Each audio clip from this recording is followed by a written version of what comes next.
नमो सिद्धाणं नमो आर्यज्ञानं नमो उपदीक्षायानं नमो लोये सब्बसाहनं एषो पंच नमुक्तारो सब्बपावपनाशनो मंगलानां च सव्येषु परमं भवते मंगलम् नामाकृति द्रव्यभावहि पुनतस्त्री जगज्जनम क्षेत्रे काले च सर्वस्मिन् नरहतः समुपास्महे आदिमं पृथ्वीनाथ मादिमं निष्परिग्रहम् आदिमं तीर्थनाथं च ऋषभस्वामिनं स्तुमः सुरा सोदर वाग्योत्स्ना निर्मलीकृतदिन्मुखः मृगलक्ष्मातमः शान्तिः शान्तिनाथः यदुवंश समग्रेन्द्रधर्मकथाशासनः श्रेष्ठनेमिर्भगवान् भूयान्मोहिष्टनाशनः कमलेधरेन्द्रे च स्वोचितं कर्म कुर्वति प्रभुस्तुल्य मनोवृत्तिः पार्श्वनाथः श्रीस्तु नः पार्श्वनाथः श्रीस्तु श्रीमते वीरनाथाय सनाथाय श्रिया महानंद सरोराज मरालाय ज्ञानामृतेन लोकानां कष्टोच्छेद विधायिने ऐदं वीन वीराय नमो वल्लभसूरये अज्ञानतिमिरान्धानां ज्ञानाञ्जनशलाकया चक्षुरुन्मीलितं येन तस्मै सद्गुरुवे नमः तस्मै सद्गुरुवे नमः। अपना पंडित ला हमें आपको आसन में बैठना पड़ रहा है। कोई बात नहीं, माता बैठो। देखिए अपना दो पाठ और अपने दो पाठों में से पहला पाठ समकित। आज का समकित के विषय को लेकर के जो मूल पाठ है, एक प्रकार से कहूं तो सबसे ज्यादा आवश्यक वह है। प्राप्ति में भी, समकित की प्राप्ति में भी वह कारण है, समकित की दृढ़ता में भी वह कारण है, समकित की विशुद्धि में भी वो कारण है। उसके बिना हम कभी आगे नहीं बढ़ सकते। ये तो अब आप लोगों को समझाने की कोई जरूरत नहीं कि जैन परंपरा में समकित का क्या महत्व है, ये तो बताने की कोई जरूरत रही ही नहीं। परंतु वो समकित को पाना और समकित को दृढ़ करना और समकित को विशुद्ध बनाए रखना, सतत समकित की स्मृति बनी रहे, उसके लिए हमको 6 भावनाएं हमेशा भाती रहनी चाहिए। भावना से स्वयं की आत्मा को भावित करते रहना चाहिए। आत्मा को समकित से भावित करने का तरीका भावनाएं हैं। कपड़े के ताने बाने को रंगीन बनाने के लिए रंग में डालना पड़ता है और रंग वाले पानी में डालने के बाद फिर जरा मसलना पड़ता है तो रंग अपने आप ताने बाने में आ जाता है। और ताने बाने में जिस समय रंग आ जाता है तो कपड़ा अपने जो रंग था उसको भूल करके उसी रंग में ही रंगा रंगा रह जाता है। हम ऐसा क्या सोचते रहें, हम ऐसा क्या विचारते रहें कि जिसके कारण से हमारी आत्मा पर जो लगा समकित का रंग वो सदा मजबूत बना रहे, बनता रहे, वो विषय आज मैं आप लोगों को बतलाना चाहता हूं, और उस विषय का नाम है 6 भावनाएं। 6 भावनाएं, 6 भावनाएं। देखिए, अपनी जैन परंपरा में धर्म जो है ना, वो 2 प्रकार का है, 2 प्रकार का है।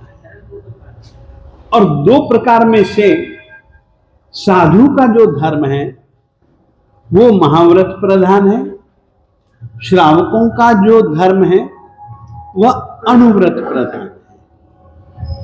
तो दोनों प्रकार के धर्मों के लिए अगर कोई मूल, अगर कोई मुख्य, जिसके बिना धर्म की दुनिया में आप प्रवेश कर ही न सको, ऐसी अगर कोई चीज है तो वह सम्यक है। तो यहां पर कहा दोनों प्रकार के धर्म के लिए बोधि भावना, बोधि यानी कि धर्म की समझ हमेशा बनी रहनी चाहिए, जिसके कारण से हमारे में समकित की भावना हर पल दृढ़ बने। उसके लिए ये 6 भावनाएं, इनको हम भावना भी कहते हैं, इनको हम बोधि भावनाएं भी कहते हैं। 6 बोधि भावनाएं हैं। सर्वज्ञ परमात्मा द्वारा प्ररूपित धर्म रूप वृक्ष का यह मूल है। पहली भावना तो यह ध्यान में रखनी चाहिए कि परमात्मा ने जो धर्म बतलाया है वह धर्म एक वृक्ष है। जिस तरीके से पेड़ का एक मूल होता है, बीज होता है, मूल यदि नहीं बोया गया होगा तो कभी भी पेड़ पैदा नहीं उग सकता, घास पात पैदा हो सकता है। ऐसी बहुत सारी तुच्छ वनस्पतियां हैं जो कि संयोगों को पाकर के कभी भी उग सकती हैं, परंतु जो उत्तम कोटि के वृक्ष होते हैं उनको तो पहले बोना पड़ता है, बोने के पहले भी धरती को तैयार करना पड़ता है, और उसके बाद में हम लोग बीज को बोते हैं, सींचते हैं, उसमें अंकुर फूटते हैं, धीमे धीमे उसमें से थड़ निकलता है, थड़ के आधार पर उसमें से शाखाएं, प्रशाखाएं, बड़ी बड़ी छोटी छोटी शाखाओं के साथ में प्रशाखाएं, फल, फूल, पत्ते, पत्तों में नसें इत्यादि, कोंपल इत्यादि, न जाने क्या क्या निकलता है। मूल ही नहीं होगा तो कभी भी पेड़ नहीं पैदा हो सकता। एक तो ये बात आप लोग समझ करके चलें कि मूल ही नहीं तो कभी पेड़ ही नहीं, समकित ही नहीं तो चारित्र धर्म ही नहीं, चाहे फिर वह चारित्र धर्म सर्वविरति हो, चाहे फिर वह धर्म देशवृत्ति धर्म हो। 2 प्रकार का धर्म है। चारित्र धर्म का स्वरूप भी मैं आपको बता चुका हूं, चारित्र किसको कहते हैं वो भी मैं आपको बता चुका हूं, और श्रावक धर्म में, श्रावक धर्म का स्वरूप क्या है वो भी मैं बतला चुका हूं। मगर समकित रूप जो एक उत्तमोत्तम जो भाव दशा है कि देवादिदेव परमात्मा के द्वारा प्ररूपित धर्म के प्रति, वचनों के प्रति एक जो दृढ़ आस्था है, उस रूप में जो समकित है वो ही समकित यदि अपने में मजबूत नहीं होगा तो फिर क्या होगा। अब देखिए, बहुत सारी आंधियां चलती रहती हैं, आंधियां चलती रहती है। जिस वृक्ष का मूल मजबूत नहीं होता है, आंधियां उन पेड़ों को उखाड़ करके फेंक देती हैं। जिनकी जड़ें मजबूत होती हैं जिनको जिस तरीके से पानी, खाद, धूप, छाया, हवा इत्यादि दिया जाना चाहिए, उस रीति से यदि दिया जाता रहा होगा तो आंधी जितनी मर्जी मजबूत से मजबूत पेड़ को उखाड़ फेंकने वाली, परंतु इस तरीके से जिसके मूल बहुत दृढ़ है, उस पेड़ को वो कभी भी नहीं उखाड़ फेंकती। कई कई चमत्कारों की आंधियां, कई कई प्रलोभनों की आंधियां, कई कई मिथ्यात्वी लोगों के कुतर्क, कुविचार की आंधियां हम जीते हैं तो मिलती हैं। यदि हमारा समकित यह दृढ़ होगा तो हमारे में कभी भी फर्क नहीं पड़ेगा।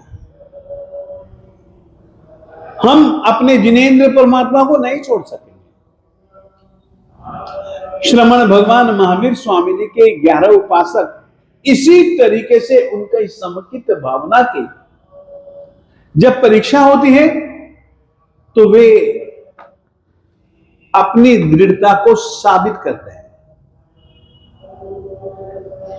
कि धर्म को हम नहीं छोड़ने वाले। तुम ज्यादा से ज्यादा हमारा नुकसान पहुंचा दोगे, इससे ज्यादा हमको खत्म कर दोगे, इससे ज्यादा तो कुछ नहीं कर सकते ना कोई। परंतु तुम कहते हो कि धर्म जोड़ दो, जो चाहिए वो सुख हम दे देते हैं। हमें वो सुख भी नहीं चाहिए, हमें तो धर्म ही चाहिए बस। तो इस तरीके की दृढ़ता यदि होगी तो ही उस आत्मा में धर्म जो है ना वो मजबूत टिका रहेगा, जमा रहेगा। हमारी यदि अपने जिनेंद्र परमात्मा के प्रति, जिनेंद्र परमात्मा के द्वारा प्ररूपित सिद्धांतों के प्रति यदि अपनी श्रद्धा मजबूत न हुई तो अपने कभी भी धर्म से उखड़ सकते हैं। हमारे धर्म से हमको कोई भी उखाड़ सकता है। ये एक प्रकार की अपरिपक्व स्थिति है। इस स्थिति को हम परिपक्व नहीं मानते। समकित से ही वह परिपक्वता आती है। 31वीं बात बीज के विषय में ही तुम लोगों से कहना चाहता हूं। पेड़ में जो कुछ भी आप पाते हो या पेड़ में आप जो कुछ भी पाओगे वह सब जो बीज में होगा वही वहां पर मिलेगा। परमात्मा ने यह क्यों कहा कि धर्म रूपी वृक्ष का यह बीज है, मूल यानी कि बीज है, इसके पीछे कारण है। ये वो धर्म है जिसकी अंतिम परिणति मुक्ति है। जैसे